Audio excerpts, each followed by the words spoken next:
گروهی سگ‌هایی که برای فراغت و بهتر کردن حالت روحی انسان‌ها پیش‌بینی شدند در یک فرودگاه ایالت مکزیک سیاحان را پیشواز گرفتند.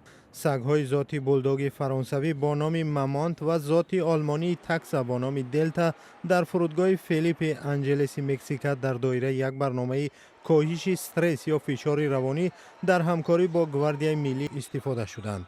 فرانسیسکو نفتالی وارگاس کاسترو، افسری مسئول بخش کینولوژی یا آموزش و تربیت سگ‌ها به خبرگزاری رویترز گفت که فرودگاه این طرح را ماه نوامبر سال گذشته با هدف کمک به مسافرانی که از استرس یا اضطراب رنج میبرند آغاز کرده است. سگ‌ها را با نوبت و با تنفس دادن از 1 تا 1.5 ساعت استفاده میبرند.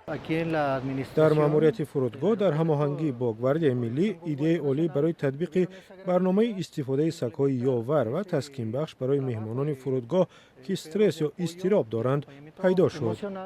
کارمندان سگ‌ها را به جایهای جمعیتی، تالارهای پرواز و پیشوازگیری همراهی می‌کنند. بعضی مسافران بعد پروازهای طولانی و برخی دیگر از روی حس کنجکاوی به نزد سگ‌ها می‌آیند.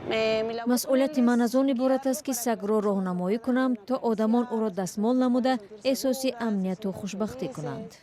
میان کینولوگ‌ها با دستپرورانشان یک پیوندی عمیق به وجود آمده و کارمندان فرودگاه سگ‌ها را عضو تیم خود می‌شمارند.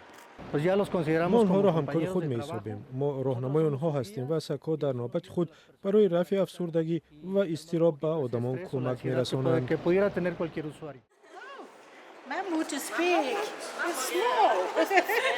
فرودگاه امکانی توسعه این برنامه را می‌آموزد تا در دیگر ترمینال‌ها در سراسر مکزیک تطبیق نماید.